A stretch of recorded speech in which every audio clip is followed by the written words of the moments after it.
Chapter 2. Birth and Death. Morning broke over the village. The village had no name. That wasn't the Harpy way. Having arrived just 2 days previous, there were many things that still had to be done. Huntresses were hard at work felling trees to expand the clearing, while others were busy building huts to house everyone. Although the village was far from finished, a few necessities had been established.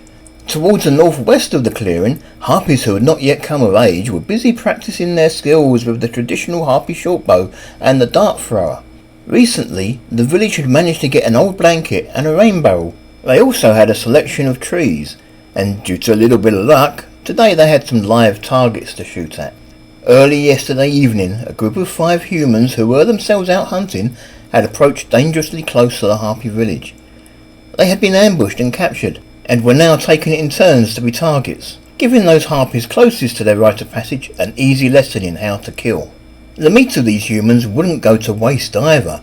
Near the centre of the village, a group of young girls who hadn't yet reached their maturity were busy turning no fewer than 8 spits. There was a variety of different meats on offer: stag, pig, fish, rat, horse, seagull and dog, as well as the meat from one of the humans. These spits would continue to be turned all day, the girls taking shifts with others to keep the meat cooked. Harpies didn't stand on ceremony as to when to eat, and it took a lot of food to keep their metabolism happy. Watching over the girls at what the harpies called fire pits was an old harpy by the name of Gonetta. She was 32 years old and beyond the age of that which most harpies were considered useful to the village. Fortunately, there were always a few jobs that were considered beneath the average huntress. These jobs were always left for the old to do, and Gonetta had been lucky enough to have fallen into this one. It might not be a good job, but it was better than having her throat cut one night because she was no longer considered to be of any value to the village. Just to the east of the fire pits stood the largest of the finished huts. This was the hut of the male. It had been the first one to be built, and when the rest of the village was finished, huntresses would build their male something larger still. This hut was always guarded by 2 of the village's most capable huntresses. It was a dull job, but there was a lot of face to be had in being chosen as one of the male's bodyguards. One of the huntresses who usually guarded the male during the daylight hours wasn't at her post today and had had to be replaced, if only for a day. The missing huntress went by the name Gagara, and she was still in the village. It's just that she wasn't in any state to stand guard over the male. She was in one of the finished huts just to the south of the fire pits. She was lying on her back in a heaped pile of straw that had been placed there to take the pressure off her wings and tail. She leaned back and gritted her teeth and proceeded to give birth. "Okay, dear," said Joneth, the midwife. She was 37 years old. She had done well to survive so long, but just last year, while the harpies had still been living on the side of a mountain, she had begun to show the first signs of senility. It wouldn't be long before the leader of the village decided it was time to remove her. "I can see her wings." There was movement over by the door to the hut as Lagnoff entered. Lagnoff was Gagara's best friend, and she had taken time off of her own duties to track up on her. "Any news?" "Baby's coming," Jennifer replied. "Good," Lagnoff remarked. She settled down next to Gagara and took her friend's hand. It was of somewhat less importance to the harpies themselves, as well as being good friends. Lagnoff also happened to be Gagara's half-sister. In a village such as this, most of the harpies were related in some way. They usually had the same father. Lagnoff had felt a little pang of jealousy when Gagara had been summoned to the chief's hut, but now she too was heavily pregnant and was due to deliver at any day. "Her wings are coming," Jennifer said excitedly. "It's going to be an easy birth." Then a moment later she added, "Now I can see her head." "That's good," Lagnoff muttered as she watched the old harpy ease the delivery. "The sooner we can leave, the better." "Leave?" Joneth questioned. "There's human meat at the fire pits. It's official. We've come too far south. We need to return to the north before some human lordling decides to evict us." "You're sure?" Gagara panted between gasps. "Could they have been slaves?" "I don't think so." Lagnoff turned her head towards Gagara's face for a moment, and then returned her attention to the action.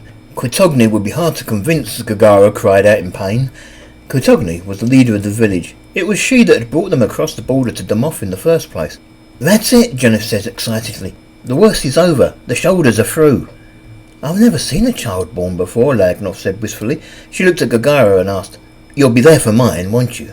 "Of course," Gagara groaned painfully. She could feel the baby emerging faster and faster. Jenef pulled the baby free and held it in her arms, cradling the newborn as if she were the mother. It may have been her age, but it took a few seconds to notice that something was wrong. "Oh, what is it?" Gagara asked concernedly. She tried to sit up. It took quite an effort, but with Lagnov helping her, she managed it. "She is male," Jenef told her. The Harpy language was very limited in some ways. It had few male pronouns. "Oh no!" Lagnov exclaimed. "Oh, I'm so sorry." "No, she can't be," Gagara refuted. Jonef handed the baby to Gagara. "See for yourself." Gagara took the baby, and all it took was one glance to know that Jonef was right.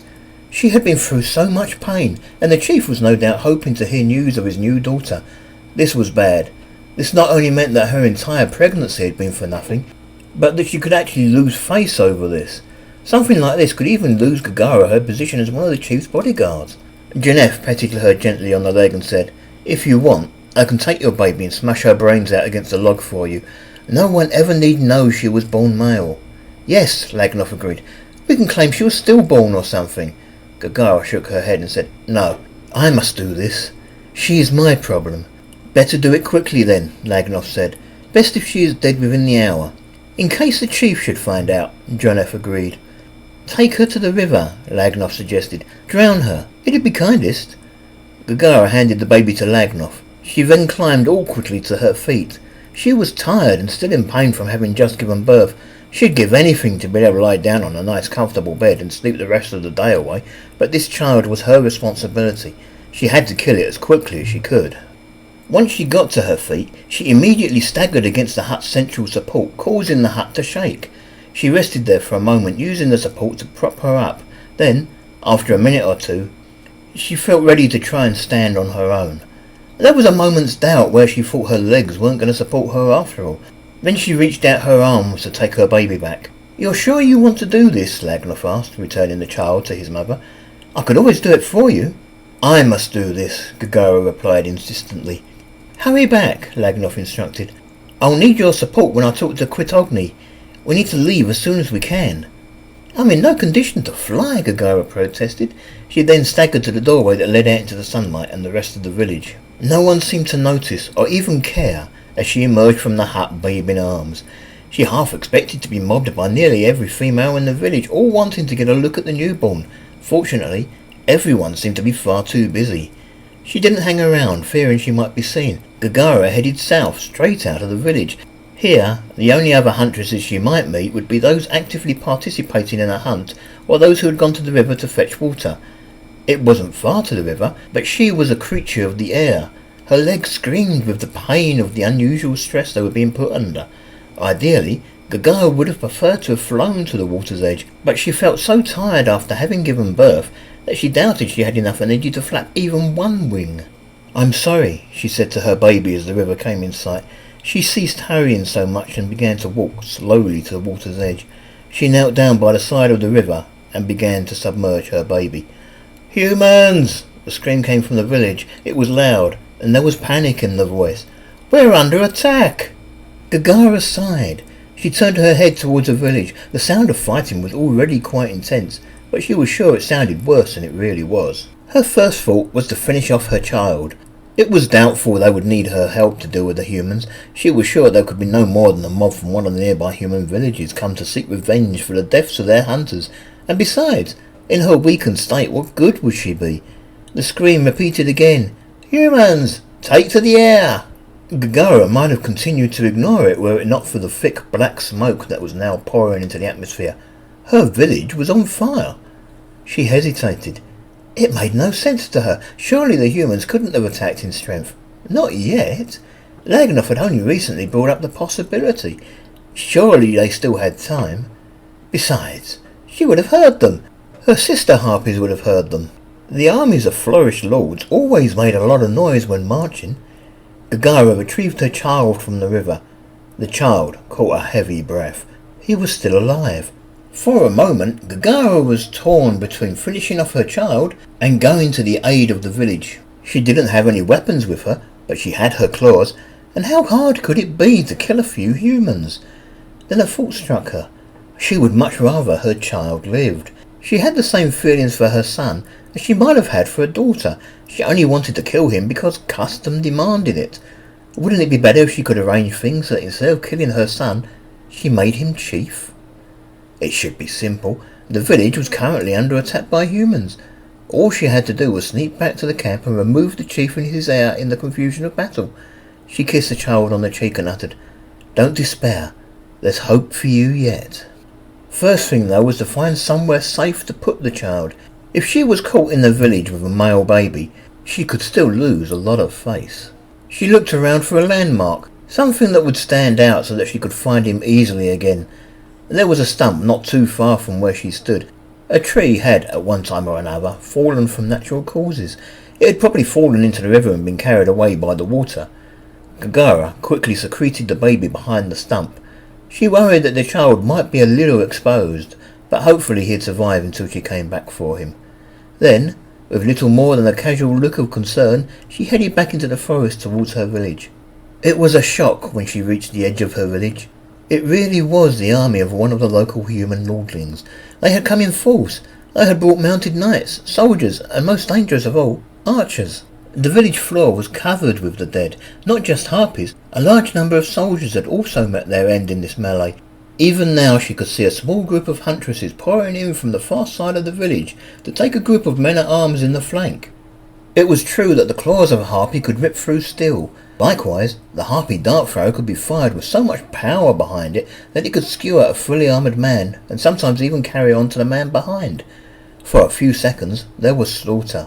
Once they had dealt with their immediate prey, the harpies were left dangerously exposed. Some tried to take to the air to get to safety. The arrows of the human archers found them all. Everywhere Gagara looked there was devastation. Every hut was burning. In the centre of the village, the young had been cut down without mercy. They had gathered close to Ganetta at the first sign of trouble, and they all lay dead around the still smouldering fire pits. To the south, the hut in which she had so recently given birth was also on fire. Janeth had been decapitated just outside. Lagnoth was nowhere to be seen. Gagara hoped she had escaped. Even the chief was dead, lying out in the open with his 2 guards. That was one little detail solved, but now, even if she found and killed the heir, there wasn't enough of a village left for her child to take over. She shook her head and disappeared back into the forest. She planned to retrieve her son and head back into Elven lands.